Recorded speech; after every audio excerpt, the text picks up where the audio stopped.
It's Bumble. Welcome back to my channel. I'm an idiot. I went to close my door. I already had privacy, but I wanted to close my door anyway.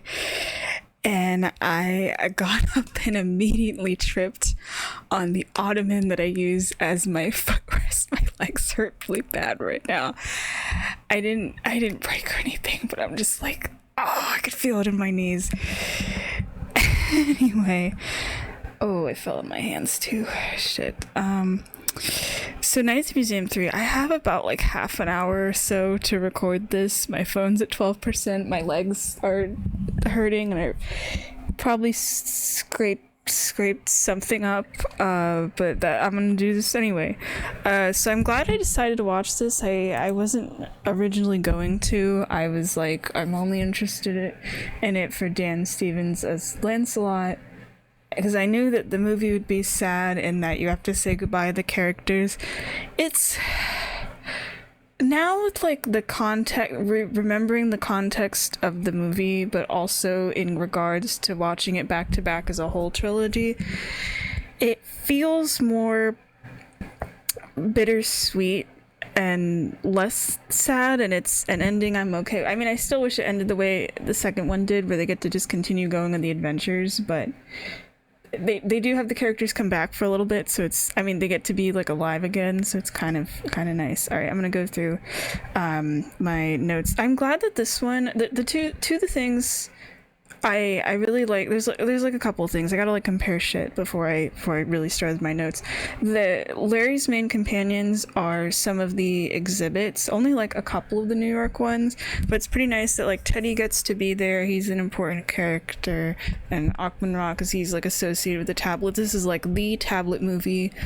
And Sacagaway is there. She's really cool. I like her relationship with Teddy and stuff, but I don't remember her having like an important role in this movie, or really having many speaking lines other than when they're asking her to help them like find Lancelot. That's kind of about it. She's kind of just there. I wish she had like a bit more to do, like even Aquila the Hun, I think that's what his name is, he gets more of an important role. But it's like those guys, everyone's favorite cowboy and Roman soldier, where I picked up on some of the jokes this time where I'm like, yeah, I'm pretty sure at least one of them is gay. And there's a caveman that gets to come with them that's named Law, where the whole joke is he's supposed to kind of look like Larry, but I do not see the resemblance. And then Larry's son Nick is also there. I'm glad Larry can continue to have his character development, or like carried it from the previous movie of like, you're on an important quest to save your friends and stuff, but like kind of stopping in. I mean, he doesn't stop to enjoy things. He seems like he's not dead focused on like okay, I gotta save everybody and rush past everything. I feel like he learned from his adventure with Amelia of like, he takes the time when they run into trouble to like help out the other exhibits and stuff.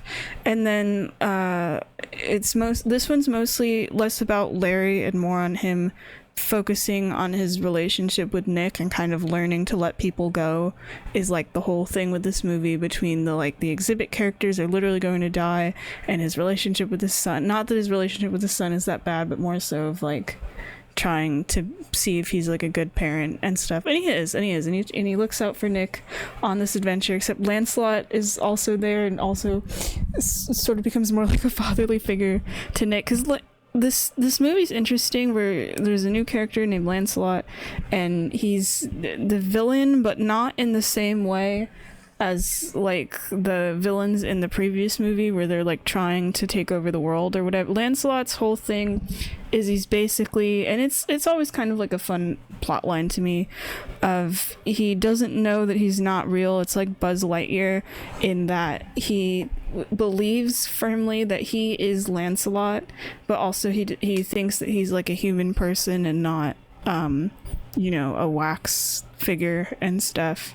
To be fair, I wouldn't have even known he was like made of wax or anything, because when he's introduced, he's literally just like a bunch of armor, like before he takes off his helmet. I didn't think there was a person in there. Or that they would have made a wax figure to put inside of the armor.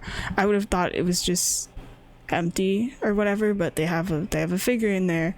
And that's, oh yeah, and Dexter's there too. Dexter's kind of nice in this one, and seems like he's like completely friends with Larry now. And then there's like a bunch of other new character, or like exhibits that we see around, but they're not really like main characters. And there's also another security guard character. Her name's Tilly. She's played by Rebel Wilson. I don't really like all of her roles, where she's usually like the comedic character, and she is in this one, but her character's just, I was worried, like I thought, oh, is she gonna be like annoying or something? Sometimes I find her characters a little annoying, but her character is just kind of more sad than anything. I just kept feeling really bad for her, and then it's nice that she ends up being kind of like the guardian of the tablet by the end, and is kind of the Larry passing the torch sort of thing. I was actually surprised, but also kind of glad she didn't have a bigger role, because I like that it's more focused on the exhibits that we all know and love, even though they don't really get to do like a ton of stuff. Okay, I'm gonna finally start with my notes now. But yeah, I like that we get more lore. Like, literally the beginning of this movie reminds me of like The Mummy or Indiana Jones, where it's like, okay, Egypt in the 30s, and it's about these people, including this boy named CJ, who turns out to be Cecil, the old man from the first movie, who end up actually discovering the tablet, which made me also wonder, like, oh, maybe that's part of the reason he was trying to steal. Like it's framed in the first movie as like, yeah, him and the other guards, you know, betrayed Larry, and they're trying to steal the tablet for cash or whatever. But I could imagine like being a kid and you find this thing and whatever, and it ends up being like plot important too, because it's this whole thing about it losing the magic or whatever, even all the way back then. And then it turns out to be a really easy fix, where it's literally just like, hey, hold it to the moon and it's fixed. So it's like a really easy thing that they didn't need to kind of go in this journey for, but like they probably would not have figured it out otherwise. But yeah, the beginning of this movie is cool. It makes me, I'm glad we get, that's not like the only bit of tablet lore. We literally learn about its creation later on in the movie, but now this is kind of making me want to watch The Mummy again. And it's this whole thing where like the tablet isn't supposed to be disturbed, and then of course the archaeologists there like go and loot all the stuff out of the tomb and stuff, which is always kind of hard to watch. Let's see, the beginning of the movie is kind of fun though. It continues like the same kind of fun vibe as the last one, where Larry is trying to have this nighttime party at the museum to like impress people that are paying for it or whatever, or like the board that's in charge or something. And I like that Larry, you know, everyone believes it's special effects and it's not, so Larry has to like help the exhibits kind of like stay in line. And I like that Dexter has like a little matching bow tie and stuff. And then there's a part, I'm glad that Jebediah and Octavius have so many scenes in this movie as well. They also have their own little solo adventure. I feel like it's a part that like kid me would have remembered, where they're watching YouTube videos, but it's like the old version of YouTube, even though it's from 2014, and they're watching these cat videos where Octavius actually has an account, like a YouTube account, where he has this device where he's able to read comments. And I was thinking like, oh, the people on YouTube would have no idea that it's a not completely sentient little like miniature dude at a museum who's commenting these things. Also implied he has a Facebook account as well, but that was kind of a funny little bit, which felt in character. And then I remembered the caveman who's also in the trailers. It's so weird. I watched the trailer for this last night, and I literally remembered seeing the trailer like when it had originally come out and stuff, probably like in theaters. I was surprised I remembered it that well, but I remembered the caveman, but not. I never understood the joke when I was a kid watching these of like, why is he so obsessed with like believing that Larry is his dad? And then I paid attention. They explained it like immediately, of course, where Law, as like a joke probably from McPhee, from Larry's boss, I finally figured out what his name is, that Law was sculpted to look like to look like Larry, but other than the forehead and the nose, I don't really see the resemblance, but whatever. Maybe it's one of those like things where two people are said to look identical, but then they actually kind of just don't. But then before stuff starts going wrong and then Larry has to go to London and stuff, they have this part where there's these constellations that fly around, and the effect of it looks really cool, and the constellations like look super pretty and stuff. And I like the way of Larry doing the event where like Teddy is kind of talking the audience and guiding things through. He has a bigger role in this one, which is really nice. I missed him as a character. And then the tablet ends up corroding because it turns out later on to be like away from the moon, which that just still bothers me that it's such an easy fix, because it's dragged out for all the movie. I mean, because the characters don't know, but I feel like Moonlight would have been in the exhibit eventually and stuff, like that this thing would have been charged at some point. Let's see, what else? There's a part where Larry goes into the New York Museum archives, and there's this woman who works there who's this like older woman. I have never seen someone play Candy Crush on PC and not on their phone.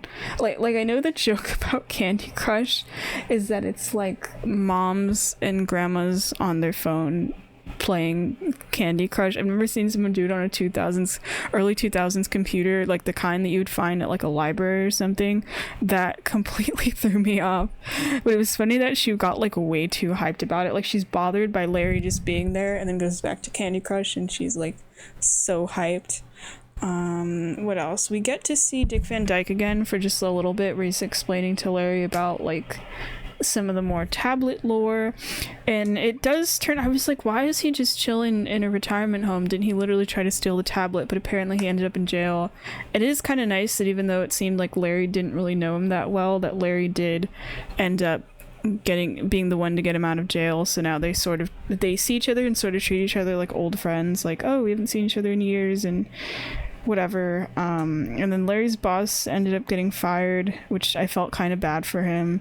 And it is nice that like deep down he does care about the museum and such, where he makes up this stuff to be able to like get Larry into London with the tablet. And then you see scenes sometimes of like Larry talking to his son. I am glad that they have those.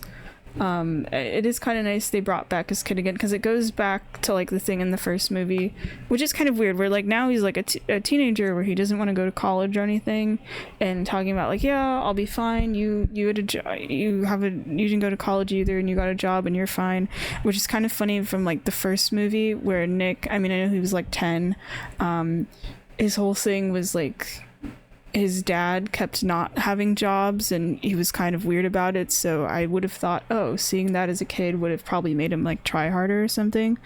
It just kind of feels like a different personality or whatever. But it is nice that they get to talk and try to reconnect throughout the movie and such. Like normally this plot line would have just felt, you know, whatever to me, like kind of shoved in there and I would have skipped it. But I think from watching the other movies, and especially the first one, it kind of fits, and I'm realizing like, oh yeah, it's supposed to mirror the thing with like Larry having to let go of the exhibits and this being like the final adventure and such. What else? There's one part that's kind of funny when they first meet Rebel Wilson's character Tilly. Where Larry's trying to get into the museum and she's like, okay, I have to check to make sure you're good to go in here, and Larry's like, no, my boss confirmed it on the phone, I gave you a slip for it, it's fine. She calls McPhee anyway, and McPhee's like, yeah, it's fine, I approved it, and he pretends he's talking to someone in the museum that's like running around or whatever, and I like that it just cuts to him and he's sitting on like a park bench in the middle of the day because he's fired from his job. That was kind of funny. And then what else? Law being offended by Nick's existence of being Larry's actual son and just hates him immediately. And then there's this visual part that was kind of cool. It's more art things. They have more sculptures. There's a part where they go into a ceramic wing I got way too excited about. But the first couple people they meet in the museum, like exhibits, not like humans, are these sculptures, and it's played off to be like a little creepy, and then it's explained like, yeah, they're coming to life for the first time. But I do like that they sort of went the horror angle of it a little bit. Not that the exhibits were trying to hurt them or anything, where it's there's like marbled sculptures of people, and some of them don't have limbs, but it's because that's like the way they were sculpted, and just seeing the way they're like moving around and stuff, and they look so like frightened, and and seeing Larry there and whatever, because they're in like a dark room, that was kind of cool. I like that every one of the museums has a different like distinctive giant animal. Like Larry's, it's the T-Rex, and in the second movie it's the octopus, and then in the third one it's actually a different skeleton dinosaur. It starts with the not pterodactyl, triceratops. It's a triceratops. Yeah. It is kind of interesting where Larry thinks like, yeah, we can charm this thing, and he tries to do the same trick he does with Rexy of throwing the bone, and it doesn't work. And it's funny because you'd expect the T-Rex to be the one that would like chase them down and have a fight scene or whatever. It's actually multiple big fight scenes like in this movie. It's actually really cool. But instead it's the one that like chases them down, and then they end up meeting Lancelot, and that's a cool fight. And then the Triceratops ends up getting punched in the face as well. I felt like a little bit sorry for it, and I like how based off the bones it kind of looks like a little newer as well, like they look like a little bit whiter and stuff. I like Lancelot as a character, and it's nice to see Dan Stevens' face, but I was kind of secretly hoping that he would be someone that would keep his helmet on the whole movie, because it does look so cool when he's in like full armor with his sword fighting the dinosaur, and then he takes off the helmet and he's just kind of a massive dork. But it would have been cool, because then I would have assumed like, oh, he's just like a empty suit that talks to them and whatever. I feel like could have been funnier. And I like how this one has sort of the same, I don't know what to call the humor style, where it's like there's no music and they tell a joke and the joke goes on for like a little bit too long, but it's like the delivery of it is kind of funny. I was trying to figure out a way to explain that to my friend yesterday with that joke Napoleon made about the friends in college thing, which I still find really funny. It isn't the same type of joke or anything, but there's one where like half an hour in, the plot pauses so Lancelot could like make fun of Larry, but it's like he's making fun of Larry's like micro expressions or whatever, and keeps calling him like Jingle Bells because he views him as like the fool. But yeah, I do like that we finally have a character, I'm surprised it took this long, that's basically Buzz Lightyear, where they think that they're real, to the point where Lancelot literally gets explained at some point of like, oh yeah, the tablet is magic and it brings things to life, and he's like, oh, but not us though, just these other guys, because we're real. And then he goes and he makes fun of this little frog that's hopping around of like, yeah, keep hopping around, you're real and whatever. Not like he's trying to be a bully or something. It is kind of funnier though, because it's revealed at the end that he of course does know like he's not a human person and he's made out of wax, but it's kind of just more of being in like a state of denial and stuff. Probably also the adrenaline of like literally magically being brought to life or whatever. It kind of makes me think of like the Amelia Earhart thing, where she also knows that she's made out of wax. So it's like you have this kind of silly character that's enjoying the ride and whatever throughout the movie, and then once you find that out of like, yeah, they're aware they're like statues or something, it kind of puts their behavior in the whole movie like in a different perspective. The Pompeii part was pretty good, where Jeb and Octavius, they get separated from the group actually almost immediately, where they get sucked down a heating vent. I like the joke that Achman Ra makes where he's not even literally trying to make a joke. He says like, oh yeah, they're not going to survive in that heating vent, they're going to get like baked in the sun. And the group all turns to look at him like, what the hell, dude? And he's just like, oh, too dark or whatever. Like he doesn't want them to die, of course, there's friends. But it's kind of funny and the reason it works is because Rami Malek, whenever he seems to talk, has this very like mellow monotone kind of almost emotionless way of speaking where he talks very slow, where if he says certain things, it does kind of sound more probably menacing and spooky than it's supposed to be. What else? There's a part where Jeb, he looks a little hurt when Octavius said something. They're in like a scary situation to hold his hand, and then Jeb points it out later, and he's like, "What?" And Octavius is just like, "What? No, I didn't say anything about holding your hand." And Jeb looks a little bit sad. But anyway, then they end up in Pompeii, and that part's actually pretty funny. Until the monkey shows up, then it's not. Then it's just potty humor again. The monkey ends up pissing on them to save them from Pompeii. But it's kind of funny where they end up in the town, and they end up, because it's like a miniature set that does actually explode with a volcano, they will die. Where they look down at the name of the exhibit and they read the word backwards, and there's this bust of like a head of a guy that's in a glass box, and it keeps shouting at them, "Pompeii, Pompeii," to let them know that it's like, hey, you need to get the fuck out of there. And they see all these people running out from the actual exhibit, but you know, they're both clueless dorks and they don't get it. And it goes on for like a little bit, and then eventually they realize like, oh, Pompeii, and then it cuts to them running away from the lava. Just the whole bit of that was so good. Honestly, it was really funny. And then Dexter ends up saving them, and then they stick with him, I think, for most of the movie. What else? And also, why are there shots, the ones of Octavius and Jeb, shot like so dramatically? I know that the camera has to probably be a certain way to make them like look tiny and whatever compared to everything else. But their shots it's like shot so dramatically compared to like the rest of the movie, as if they're in like an action movie or something. I know it's on purpose. The joke is that they're tiny, but they're mighty. But that's just a really funny contrast the way the rest of the movie is. I almost yelled at my TV at one part. There's a section where there's this hippo. His name is William. I learned about him in one of my art history classes, and I love the design of him so much. His full name is actually William the Fayence Hippopotamus. Oh,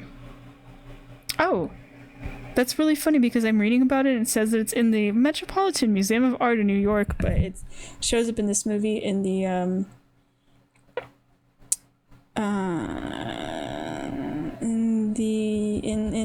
London Museum. Yeah, I got excited. There's a part where they go into a ceramic area and I didn't recognize all the pieces, and then I saw these two hippos that were running around the background that are moving really slow, except they're tiny, but the sculpture's tiny, so I don't get it, and it's just moving around. I literally paused the movie and I tried to take a picture of the screen and the thing on, because I was watching this on Hulu, where it like made the screen darker, so it was just barely visible, and I took a picture with my phone and I sent it to one of my friends, and my friend like doesn't really care or know what it is or whatever, and I don't really know the background of it, to be honest. I don't completely remember from my class. I just remember absolutely adoring that sculpture. And I was like, it's the hippo, it's William, he's in the movie. I was like, I'm so excited, because we were just talking about the second movie yesterday, and I've convinced one of my friends to rewatch it. So mission accomplished on that. And I was like, it's the hippo. They have all these art exhibits in this movie. It's fun. Yeah, that was my personal victory of this movie, was seeing that hippo. So it is kind of nice. And then my friend responded on Discord to me that just says Big Willie.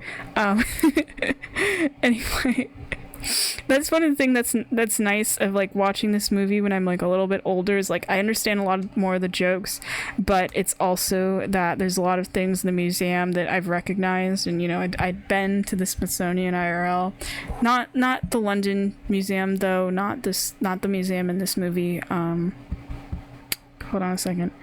Why the heck are my notes not? They're not like letting me scroll more. This is kind of weird. Okay, they're being funky. Okay, what else?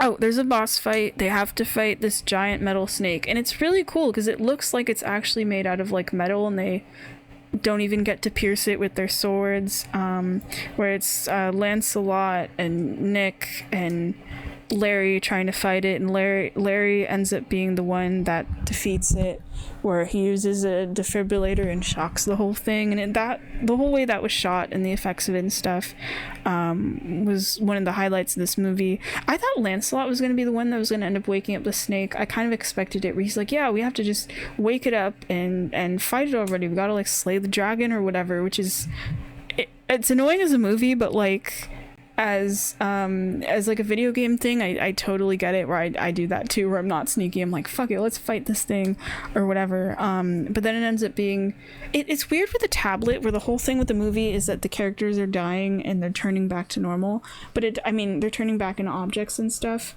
but it doesn't really happen that much. It doesn't really feel like that big of stakes or anything, probably because it's not as crazy as the stuff from the previous movie, where they were gonna use the tablet to bring back dead people. I mean, you do see it visually affect the characters every once in a while, like Teddy literally starts turning back into wax. But no, the tablet shenanigans, where they also mess up the characters themselves, where Teddy only starts speaking in Theodore Roosevelt quotes and such, only kind of happens when like the plot's important and it like will get in the way of things. Kind of wish it did happen a little bit more, kind of to raise the stakes. What else? Okay, then we get more lore on the tablet, which is kind of cool, where we get to meet Akman Ra's parents and stuff. I like that his dad's played by Ben Kingsley. I thought that was pretty neat.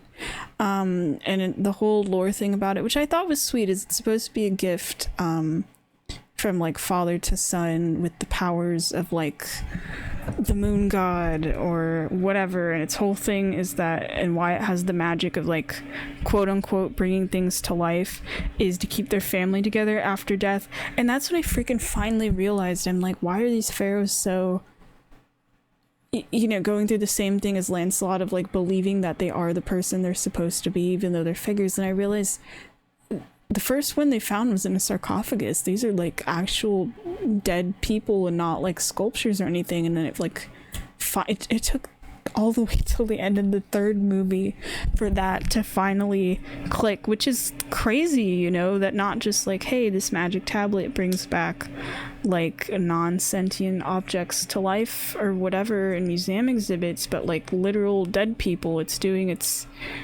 job, and the exhibit thing is just like a bonus. Like, that's crazy that this thing has like actual magic abilities and it's just kept inside a museum. Like, what happens if you bring like a dead person or a ghost there? Do they just like come back to life or whatever? Like, it kind of explains in that way the first movie. I was confused. I'm like, why do these old geezers have so much energy? The old night guards, this thing's designed for life-giving abilities or whatever. And then they find out like, yeah, you gotta hold it up to the moon or whatever. And then Lancelot, I do like that he does betray them, actually. I thought that was kind of done well, because he seems kind of interested in the tablet, not on like stealing it immediately, but he's like asking questions about it and stuff and learning about the lore of it. And he keeps talking about like wanting to go back to Camelot and finding the Holy Grail. So it's kind of hinted at that he's gonna do something, especially because he leaves them, or like they kind of kick him out of the group, actually, like right before they learn more stuff about the tablet and the moonlight thing or whatever. And then the rest of the movie is just trying to convince him to give it back and to like hold it up to the moon and save everybody as they're like dying or whatever. And then he's like slowly turning back into wax himself and is like literally going to die. But I also do like the detail with that, where I'm like, why is he fine? Lancelot and the New York exhibits are the only ones affected, but it's like, it depends how many times they've been like brought back to life by the tablets. And for the New York exhibits, it's been for like the past 50 years or whatever, so they're the ones that are most affected. But it does mean that like Lancelot going outside with the tablet will like literally still turn to dust and die. And then I thought the part where Jebediah and Octavius try to stop him when he's like running out of the building or whatever, and Octavius says you'll rue the day, wait, what is it? You'll rule. It's something along the lines of like, you'll rue the day you mocked me with your large sword and hypnotic blue eyes, which is true. That does kind of describe his eyes well, because I've seen Dan Stevens in like other movies and stuff where he always has this, it's like a people with blue eyes thing, but I guess mainly I notice it more in actors because, you know, they're in front of a camera or whatever, where they have like piercing blue eyes that stare into your soul, kind of like Elijah Wood, where it is kind of hypnotic in a way. And I only really noticed that with people with blue eyes, not people with like green or brown or whatever. I don't get it, but whatever.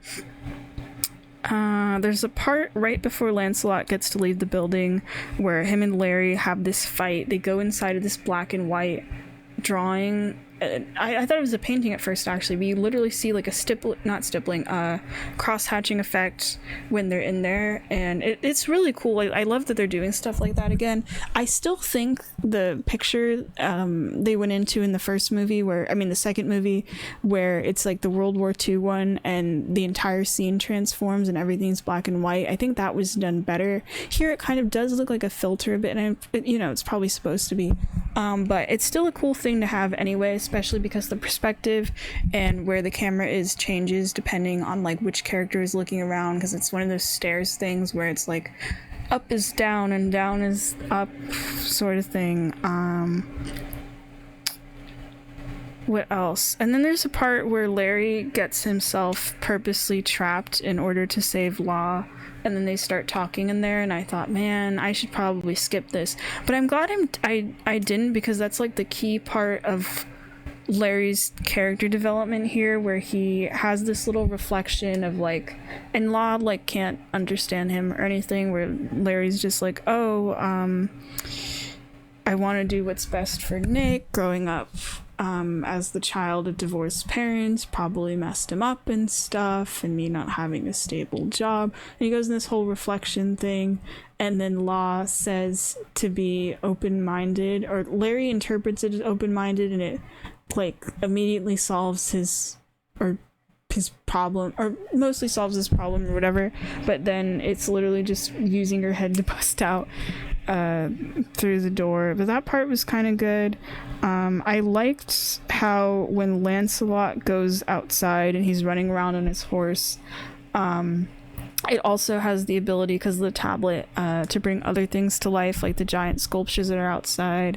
It makes me wonder though, is it just things from like museums that can be brought to life, or is it like anything that like resembles a piece of art, because so far we've seen it's like things in museums where it's like paintings and wax figures and sculptures and all these other things. Like, is it only art in that sense, or is it like anything, okay, what else? But yeah, then there's a part that's like one of the funniest things in the movie to me. It's like really short, but it was kind of funny the way it was shot, where it's that Lancelot is going to a performance of a Camelot musical, and then Larry, Nick, and the other exhibits that are with them end up on like the back of a bus, and there's these two kids, and I remember it's in the trailer too, probably because it was funny, that are staring at them, and Jeb tells them like, yeah, God made us like this. I know he's referring to them being exhibits, but I am looking at like any sign in this movie, because he's sitting next to Octavius, that they're potentially a couple. Anyway, he says like, yeah, we were made like this, take a picture, it'll last longer, and then the girl pulls up her iPhone and takes a picture, but it's like a very small bit, but it was really funny to me. And then the part where they're at the Camelot musical, or at least Lancelot is before the other characters show up, that was perfect. That was one of the funniest parts of the movie, where Hugh Jackman is there and he's trying to explain who he is to Lancelot, and Lancelot thinks his name is Hugh Jackman, and I like how when he says his name, or Hugh Jackman introduces himself to Lancelot, the audience starts clapping and applauding, and you hear this one woman in the background that says, "I love you." And that was kind of funny. And they have this chat where Lancelot finds out that Camelot isn't real, and Hugh Jackman is trying to, as himself, like explain, like, yeah, we're just actors. And I like how he's like, yeah, you don't want to fight me, I'm gonna mess you up. And then he gets in the fucking Wolverine pose and like screams. And Lancelot is just like, what the hell are you doing? And then anyway, then Lancelot ends up running away with like the tablet or whatever. And then Larry shows up, and before he leaves, because he realizes Lancelot is leaving, I think he tells Hugh Jackman like, oh, you're the perfect package or whatever, you're like great. And Hugh Jackman's just like, thanks. And you hear him talking to the woman next to him who's supposed to be like the other person to play, and he says something of like, oh yeah, see, he noticed, he appreciated my work or whatever, that was cool getting to meet him or something. That was funny to me. What else? And then they have this rooftop confrontation, which I thought was gonna be more like menacing. I thought Lancelot would like try to destroy the tablet or whatever. Hold on a second. Alright, I'm back. I had to go eat for a little bit. My knees hurt a bit less. They're still kind of scraped up, but that's okay. Anyway, I was saying, I think I was talking about Lancelot. Yeah, they confront him on the roof, and instead of being dramatic, it's just kind of sad, where basically the characters are like literally dying in front of him, and Lancelot kind of caves in and admits that he knows that he's made of wax, because he mentions about like kids looking at him in the museum or whatever. And it's basically, he's been in denial the whole movie, of, or not denial, but like he's worried of like with the tablet being gone, he's gonna have to go back to not being, you know, coming to life anymore, and his whole thing of wanting to be more than just like a wax figure in the museum. It's also kind of funny because his nose the entire time, and it's a distraction for the characters too. It's like, I didn't even realize that he was like made out of wax. I knew he wasn't like a human person or anything, because his nose literally starts dripping because he's holding, I think, like fire or something. And then Octavius keeps mentioning about it to Jeb, where Jeb says something of like Lancelot being hard to look at because of the nose, and Octavius says that he's still handsome or whatever.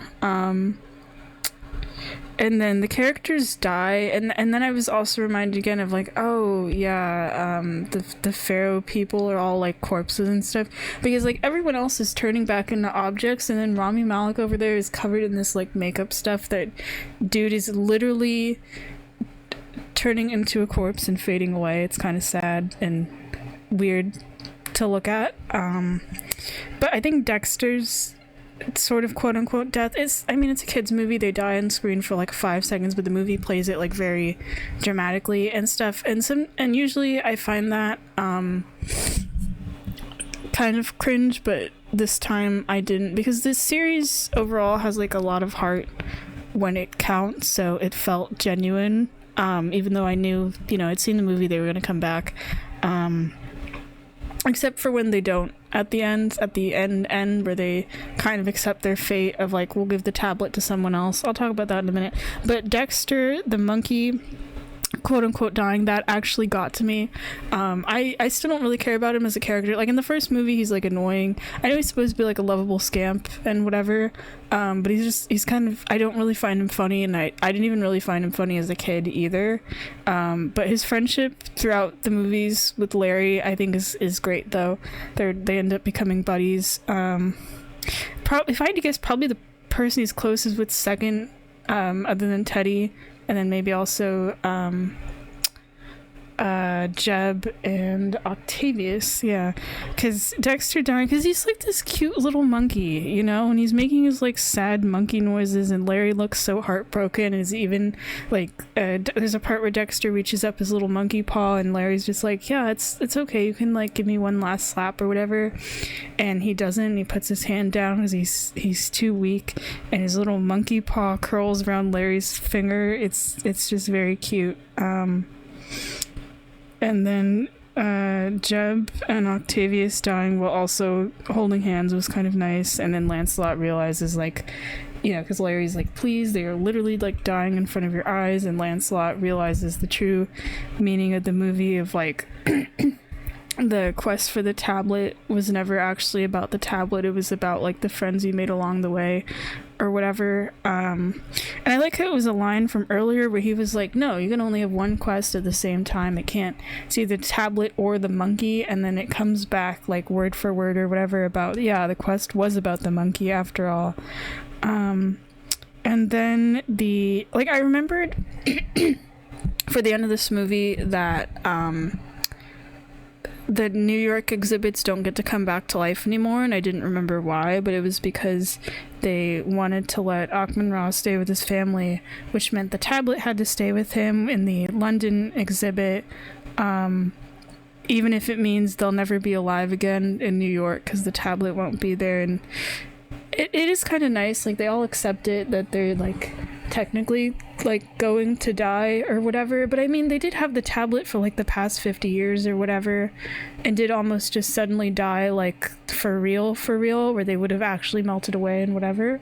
So I guess it's fine, they're letting like another museum have their turn. It's not like the tablet's gonna like stop functioning or whatever. But then I just feel bad for Larry. He looks so upset of like he doesn't want his friends to die. And I remember that he ends up quitting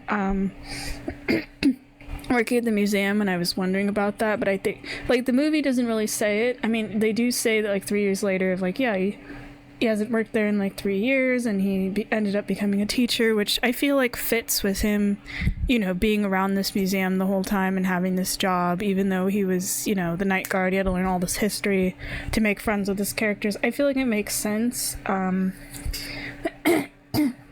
And I like how they explain it of like he went back to school and got a teaching degree because throughout the movie his son is telling him like, yeah, you didn't go to college or whatever. So it kind of fits Larry's whole like character arc and stuff, or you know, from the beginning of the first movie.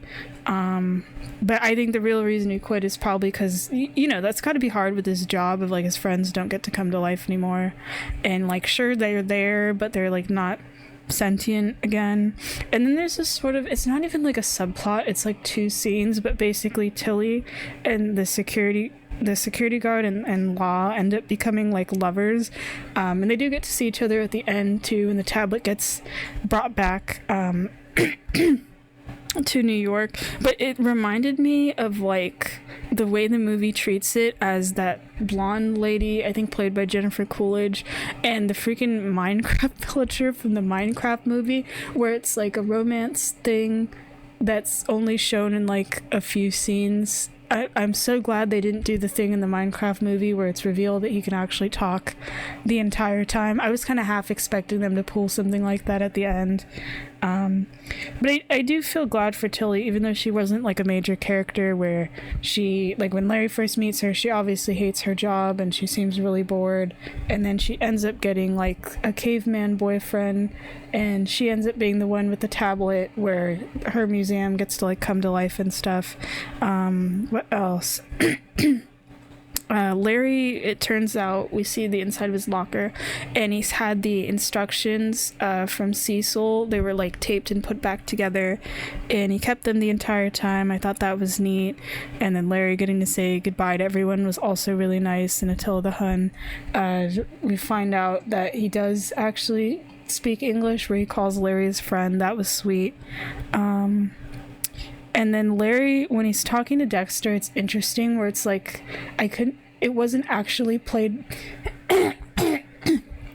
for laughs. It was like serious, but it felt like it was supposed to be funny, where Larry talking to Dexter about the tension they've had between them sounds like a love confession, and then the monkey kisses him on the mouth instead of slapping him. And then I like Larry just saying really quietly of like, yeah, I felt that was there for a long time too, and then kisses him back. Like it's sweet. It's obviously supposed to be a joke because it's a monkey, but it's kind of nice. Like I don't think Larry actually gets slapped once in the movie. No, it's probably earlier in the movie if I had to guess. And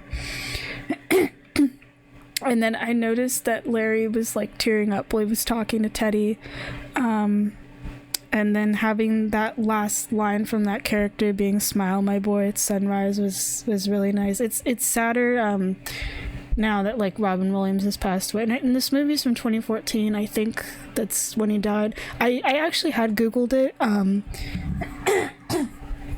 Sorry, I'm losing my voice here. Let me get some water really quick. Oh shit.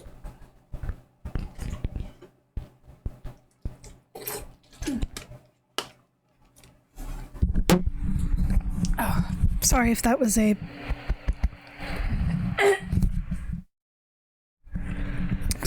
loud noise. I went to the other side of the room to get my water, and then I just saw the mic land on the floor, so I don't know if that made a loud sound. My apologies. I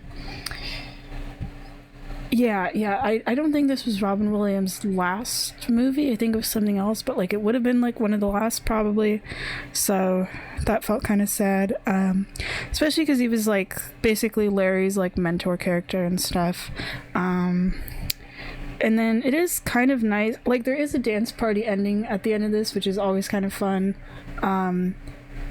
It's like sweet and it's sad in that the New York exhibits, we get to see them come to life again, and I like that Larry's old boss McPhee is trusted with the tablet for a little bit and finally getting to see like, oh yeah, it wasn't special effects, it was real, even though like Larry literally tries to convince him of that at the beginning.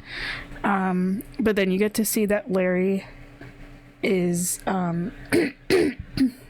like walking past or something, and he looks at the building and like smiles or whatever, because he knows like, hey, they got to be alive again for a bit. Because I forgot that museums do that, where they'll just lend each other stuff, even if it's for like a limited time. So that's cool for the museum characters. I almost expected Larry to like walk back in, but it could have probably ruined the ending of like he's letting them go, but at least he knows they got to come back to life for a little bit, and he had his fun with that. And plus there wouldn't be a reason for him to walk in, because it's like they don't have the nighttime exhibit thing. It's just like the security guard being there and stuff. But yeah, it's a good movie. I'm glad that I ended up watching it, because it does it does end up wrapping up the trilogy, you know, really nicely. Like I was so satisfied with the second one. It was really fun. That I didn't want to watch the third. I didn't really want to see the series end. And technically there's a fourth one where they bring back Common Raw as the villain, and then Nick ends up being the main character, where he ends up becoming a security guard like his dad, even though he didn't really show interest in that in any of these movies. I view it as like a non-canon spin-off. I'm not gonna watch that. I'm not really interested in that sort of thing. I did like the Letterboxd review for it though, because I did click on it, where the first one just said somehow Common Raw has returned. But yeah, as a trilogy, it's good. I could see it being one of those that like people that could end up being like rebooted or something, but as like a way to get people back into museums. I mean, museums still have exhibits and things. There could be like cool stuff done with that, with like technology and whatever. But I don't want that. I think it was good the way it is. The second one is still my favorite. It just feels the most fun, even though it has this vibe of like, enjoy the adventure while it lasts. And then probably my second favorite was actually this one, where it's also still really fun. We get to see a lot of our favorite characters again and such. Even though he wasn't really a villain, I did like Lancelot as a character a lot, and this whole thing of like trying to deny that he's like not real and such, and kind of the message of like, you gotta let the things you love go and whatever. The first one's also good, like none of them are bad or anything. I think it's just because that one is like setting things up of, you know, Larry's meeting all these exhibits for the first time, and it doesn't really have much of a plot other than like, hey, here are these characters and the wackiness going on, and then these human characters show up and steal the tablet. It's like way more grounded than the other ones, both in terms of like wackiness and magical things happening and all this other. I think the other ones are more fun to me because they feel more like they take place in the world of the museum and such, and there isn't really many human characters other than like the two security guards you see, who are both great. Jonah Hill was one of my favorite characters in this franchise, even though he's in like one scene in one movie. His part was perfect, but I like that it's just like Larry and all of these magical exhibit characters, and I think the effects are still really good and stuff. It's still because they don't seem like they've aged horribly or anything, except I think to me that like one squirrel in the second movie didn't look good. I think that really helps keep the like the whimsy and everything of this series. That's pretty fun, and there's like a bunch of actors that I recognized more when I was older, which is kind of cool. And the fact that they got people that look like the actual exhibits they're supposed to be, and even having ones that like never actually say anything in English and such, I appreciate they're trying to like, you know, match the historical accuracy and stuff. And this is still one of my favorite Ben Stiller roles as this character. Like, it's one of the ones, it's probably the one that pops up into my head when I think of him as an actor. I mean, there's other ones I like for him too, like in Dodgeball, he's like the villain and he's kind of goofy there. I love him in Zoolander.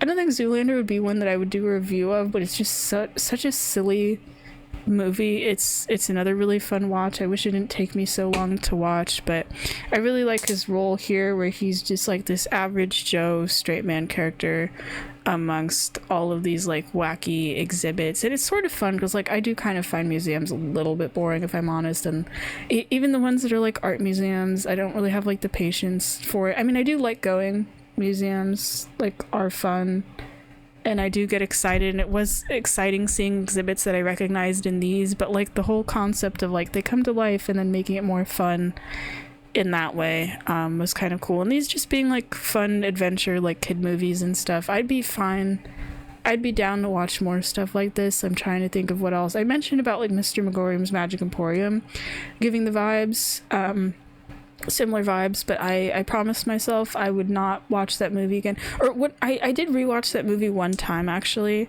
I think I did make a review of it on my old channel, but I swear I can only get through the first, like the second half is really well written and everything, but I can only get through the first half because after that the movie just gets so depressing. I can't do it. I don't know what else. I did mention The Mummy. That's not like the similar vibe of this at all, but it's the Egyptian part kind of made me think of it a little. You know, there's ways you can branch out from here. Maybe I'll Google, see like what movies are similar to this. It's probably ones I've like seen before and stuff, but I'm glad I rewatched these movies, and it wasn't something I was doing just as like reviewing them on this channel and stuff. I like genuinely was interested because I remember really loving these movies as a kid, and I still do, and I'm glad they've like mostly for the most part seem to have aged well with like the effects and stuff, where it doesn't feel like weird to watch or like I'm watching it for nostalgic sake and stuff. I know I keep calling them kid movies just because I watched them so much as a kid and stuff, that like 2005 to 2014 span. But they are good as like movies in general and such. Alright, I'm gonna go. I don't have any other series I'm planning to like do a trilogy of next. I keep getting advertised the X-Men movies in Hulu, and I'm gonna watch those again, but not to do as reviews. I just want to do those for fun and because they're there, and I'm like, yeah, I can do that. Unless one of them's like super amazing or something. But yeah, we'll see. I've just been kind of going through my Hulu list lately, but I'm also watching stuff on Tubi, so if I see anything cool that's on there, because a lot of the movies I've been watching lately and those have like been kind of sucky, so we'll see. Alright, bye bye.